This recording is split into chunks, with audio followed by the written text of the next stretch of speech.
Hi everyone. After reading through chapter 1 about our cells, you probably think that the phrase, "you are what you eat," is pretty accurate.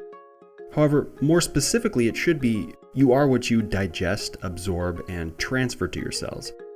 In chapter 2, we'll be going over exactly how digestion and absorption occurs and what can affect it. The understanding of this will be crucial to your understanding of client digestive issues. And we all know people who have experienced gas, bloating, constipation, diarrhea, and even digestive disorders. So in this video, we'll review key concepts of the chapter, as well as branch out and discuss a few real-life conditions and how to approach it as a coach. First, why the heck is digestion even an important subject? Well, if all is working well, then you'll absorb 92 to 97% of your food. But if you or your client are suffering from conditions like inflammatory bowel disease, untreated celiac disease, food poisoning, or untreated food intolerances, then the rate of absorption will be affected because these conditions often lead to a flattening of the intestinal villi and ultimately diarrhea, which means food moves too quickly to be absorbed.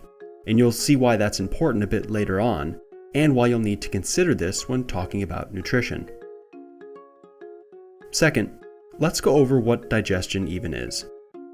It refers to our body separating molecules and breaking them up into more complex substances through chemical and mechanical means. It also sorts and divides molecules by type and then sends them to be used or stored in our body. And it arranges, transports, and excretes whatever the body needs or doesn't need. In other words, we just chew and swallow. The food gets pulled apart and nutrients get transferred to where they need to go, without us even realizing what's going on.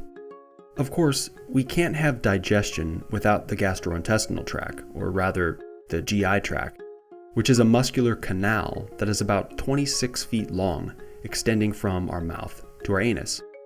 However, the GI tract is more than just digestion. It also brings in and processes nutrients, acts as a barrier to chemical and physical pathogens, detoxifies potentially harmful substances, excretes waste, contains the enteric nervous system, otherwise known as our second brain. It excretes hormones and helps process them. It helps regulate our immune system, and it's innervated by nerves involved in social engagement and emotion, which gives us important signals about the world and how we feel. So basically, our GI tract is pretty darn important to a lot of body functions, so it's important to have a functioning one. When we think of digestion, we often think of just our stomach. However, believe it or not, digestion first begins in our brain. When our stomach gets hungry, it tells our brain to get up and get moving to locate food. Our nose can also send signals to our brain. So just imagine this. You walk past a bakery and there's a smell of fresh bread or pastries passes by your nose. Suddenly, your mouth is filled with saliva and your stomach grumbles. This is no coincidence. Smelling and seeing food is enough to trigger the beginning of digestion. Your body preps by moistening your mouth with saliva, and ultimately, it sends a signal to your stomach to start emptying and prep for new food to come in. So as you just learned, digestion begins in our brains, and our brain is part of our nervous system. Specifically, our autonomic nervous system, otherwise known as the ANS, helps to control our digestive tract. One branch of the ANS is our sympathetic nervous system, which is responsible for our fight or flight and actually ends up shutting down digestion and appetite.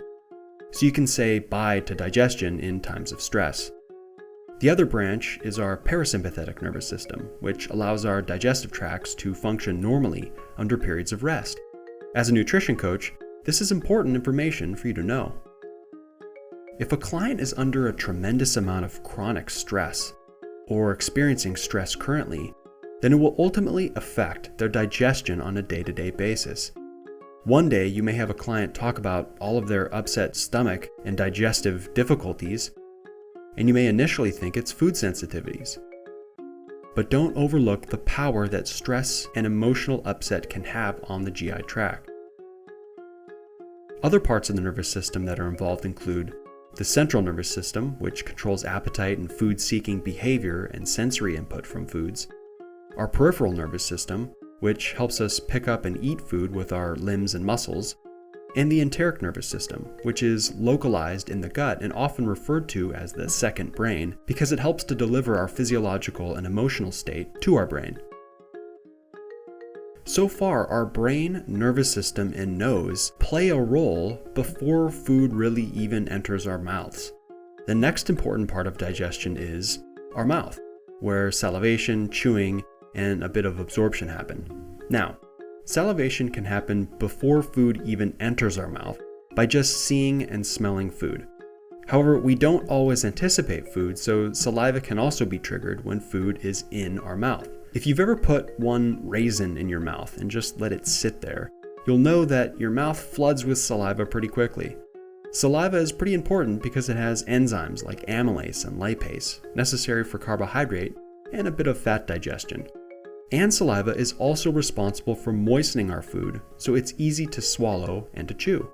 Our teeth help to break apart the moist food, so it's even easier to swallow, and also easier for our enzymes to get at the surface area of the food to extract the nutrients. So you can see how saliva and our teeth work together. Our tongue, which has our taste buds, isn't just there so our food tastes delicious. It also moves the food around our mouth and eventually helps propel the food down our throats. When it's ready to be swallowed, the food has already become a lubricated lump known as a bolus. Now, let's see how all these parts come together. Mechanical digestion of food is initiated in the mouth. Teeth inside the mouth facilitate cutting, tearing, chewing, and grinding of food particles into smaller parts. Properly masticated food is mixed with saliva with the help of the tongue. Tongue has taste buds that allow to sense the taste of food. When food is ready for swallowing, the tongue pushes itself against the hard palate and passes the food bolus towards the pharynx. When that bolus of food is ready to be swallowed, it goes down your pharynx. Since your pharynx is also important for breathing, your epiglottis will involuntarily close to block off the trachea, otherwise known as your windpipe. As well, your uvula, the dangling thing in the back of your throat, closes off your nasopharynx to prevent food from entering your nose. After that, the bolus of food travels through the esophagus toward your stomach as a result of wave-like contractions called peristalsis. Your lower esophageal sphincter will then close to help control food entering the stomach, as well as preventing stomach acid from splashing up, so it's like a little gate. If it's not functioning properly, that's how you experience acid reflux, otherwise known as GERD, a really common condition your clients may experience. Now the bolus has finally entered the stomach. More specifically, the bolus enters the area of the stomach called the fundus. There are a few main things that occur within the stomach, and the first is that the bolus is turned into liquid chyme from churning in our stomach acid, otherwise known as hydrochloric acid. Our parietal cells are responsible for secreting that stomach acid, and it also makes intrinsic factor, which is necessary to absorb vitamin B12. The stomach is the main area for protein digestion thanks to pepsin and pepsinogen that get secreted along with our stomach acid. As a side note, if you have a client that has been diagnosed with low stomach acid, this will ultimately affect how their body absorbs protein, no matter how much protein they actually eat. So it's something to ask about. Your stomach also secretes histamine, glucagon, and serotonin. Histamine is necessary for immune responses and stomach acid secretion. Glucagon helps to release glucose into the bloodstream, and serotonin is our feel-good neurotransmitter, one of the reasons why eating can make us feel so good. Although absorption happens in the small intestine, your stomach can absorb certain drugs, water, some vitamins, minerals, some short-chain fatty acids, and of course alcohol. Now your food is ready to enter the small intestine through the lower part of the stomach called the antrum, where it will pass through the pyloric sphincter and enter the small intestine. But first, it needs to actually exit the stomach, and there's a process to this. It takes 1 to 4 hours for the stomach to completely empty. From your own personal experiments, you can probably guess which foods exit the stomach quickly and which exit more slowly. carbohydrates empty first, then proteins, fats, and fibers. So meals with more protein, fat, and fiber will help keep you fuller for longer compared to a meal that's purely carbohydrates. As well, liquids empty more quickly than solids, and small particles more quickly than large. Of course, our emotional state, medications, overeating, undereating, and hormones can also affect gastric emptying.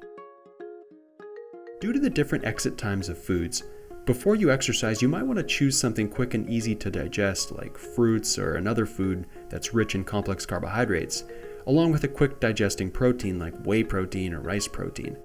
Endurance athletes often need easy to digest food that's processed quickly during races, so you'll often see them fueling by way of gels and liquids. Those are primarily composed of carbohydrates, so they can avoid stomach cramps. Similarly, if you or a client won't be able to access food for a while due to meetings and a busy lifestyle, you might want to choose food higher in protein, fat, and fiber to help keep you fuller for longer, rather than a meal of just carbohydrates. After the food exits the stomach, it travels 4 to 8 hours through the small intestine, where absorption of all nutrients will occur. Enterocytes line the small intestine, creating what we call a brush border. It contains villi that are finger-like projections, and they're responsible for the absorption of our nutrients. Here's an interesting fact. People who experience inflammatory bowel disease, untreated celiac disease, food poisoning, or untreated food intolerances will have a flattened brush border, which means they will have a very difficult time absorbing the nutrients from their food. As a nutrition coach, it's important that you know whether or not your clients are suffering from any of these conditions. As well, if they have sought the help they need to address it, since it will affect their overall nutritional state and likely their energy and performance in exercise as well. Back to the small intestine. The small intestine has 3 sections. Nutrient absorption takes place in the first 2 sections, which are the duodenum and the jejunum, and both have a combined total of about 8.5 to 11.5 feet. The duodenum secretes juices from our pancreas, such as bicarbonate, which is responsible for neutralizing the acidic chyme. It also secretes digestive enzymes like lipase and amylase, and proteolytic enzymes necessary for breaking down the food even further to allow for the nutrients to be more easily accessed and released. You can think of these little guys as little Pac-Men. The gallbladder will also release bile into the small intestine, which is responsible for the emulsification of fat. In other words, breaking the fat apart to help make the fat more soluble for absorption. If you can visualize vinegar and oil combined in a salad dressing together, that's what happens with emulsification. The last section of the small intestine is the ileum, which measures 10 to 13 feet long. So in total, our small intestines measure about 18.5 to 24.5 feet long. To give you a visual, just imagine the height of a typical streetlight pole. Those are about 25 feet. But back to the ileum, which is responsible for absorbing vitamin B12, bile salts, and anything else that hasn't been absorbed already. Bile salts are actually reabsorbed and recycled through enterohepatic circulation, through the portal vein, which shuttles materials between the intestines and the liver. Bile salts are also really important for lowering cholesterol, but more importantly, fiber is the key because soluble fiber can bind to the bile salts to help remove them through our feces, which encourages us to use more cholesterol to make more bile salts. So if you have a client who has high cholesterol, ensure they are getting a good amount of soluble fiber through their diet. So far, food has gone through the mouth, esophagus, stomach, and small intestine, and digestion and absorption have already occurred. Are you following? Now, the food is ready to move into the large intestine via the ileocecal valve. The large intestine is 5 to 7 feet long, and it's divided into several parts. The cecum, ascending colon, transverse colon, descending colon, sigmoid colon, rectum, and anus. Food will remain in the large intestine for 12 to 25 more hours.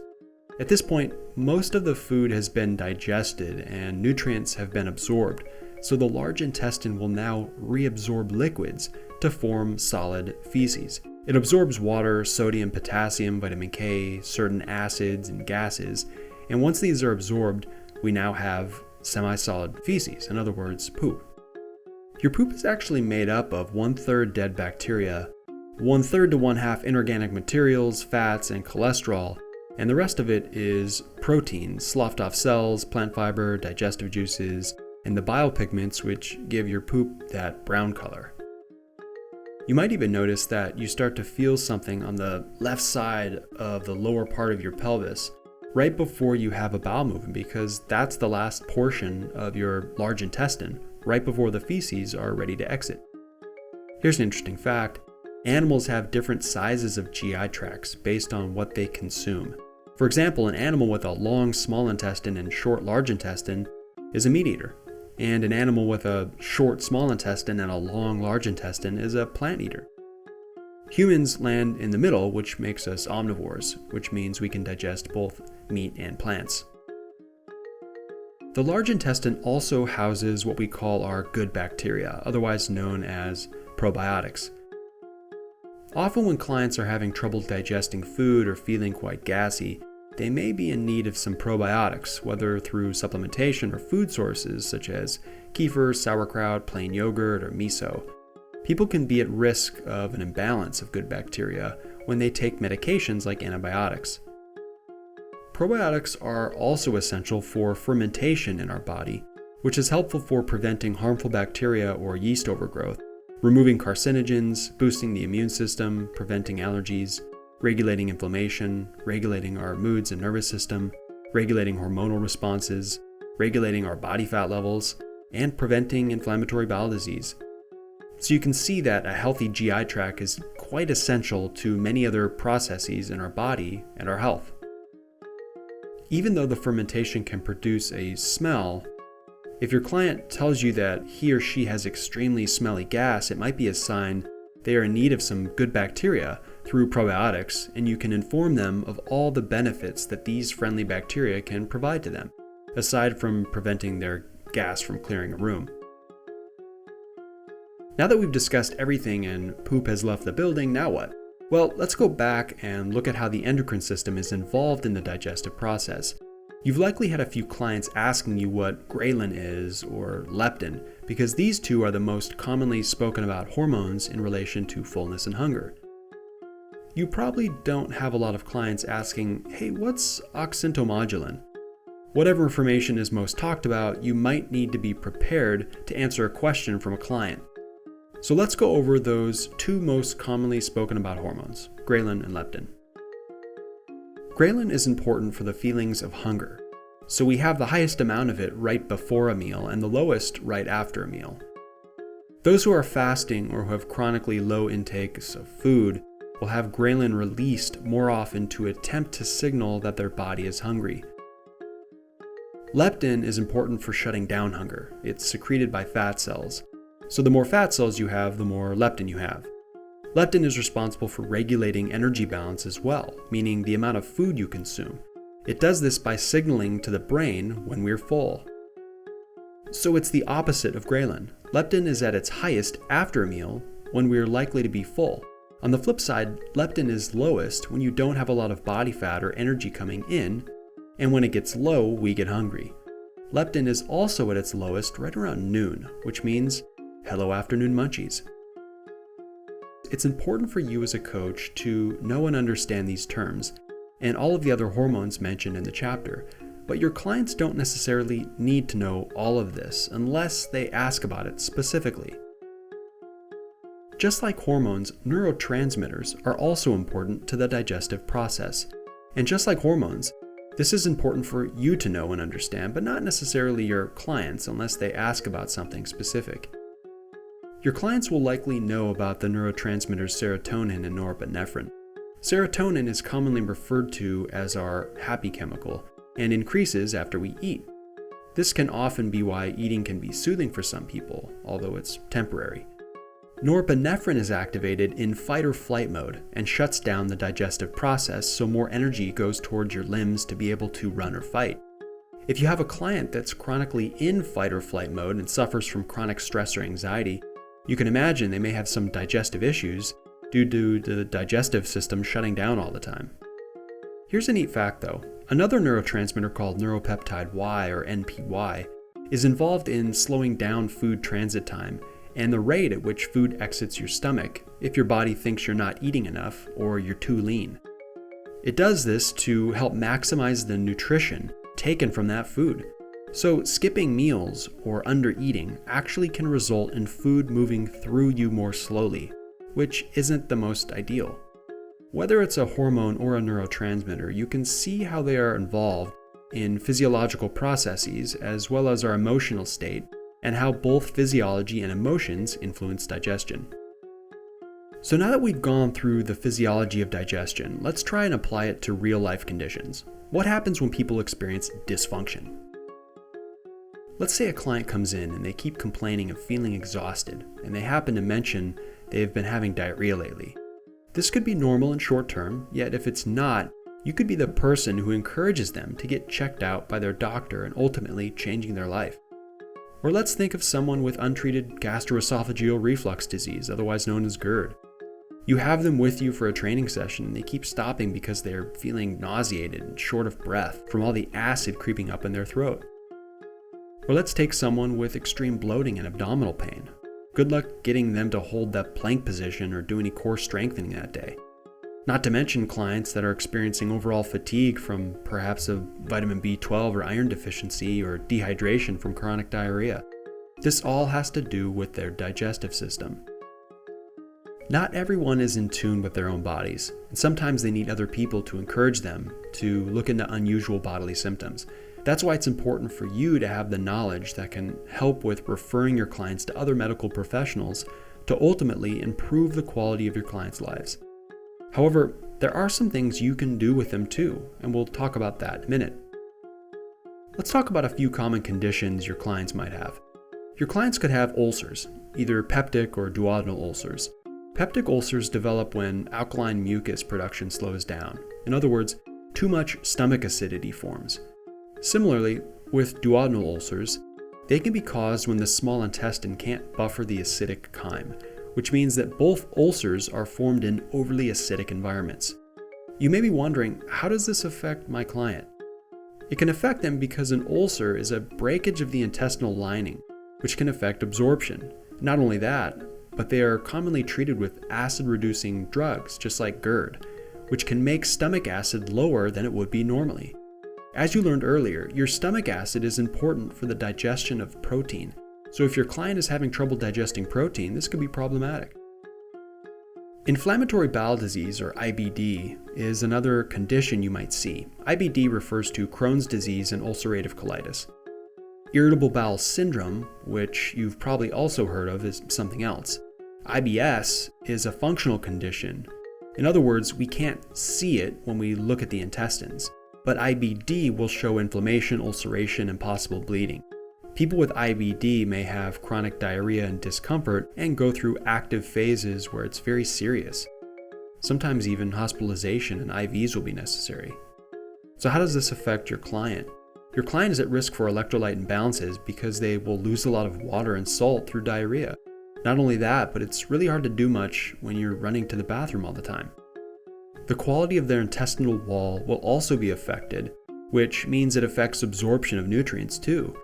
These clients may have trouble keeping weight on, so it's important that you're aware of how your client is feeling and how they're being supported.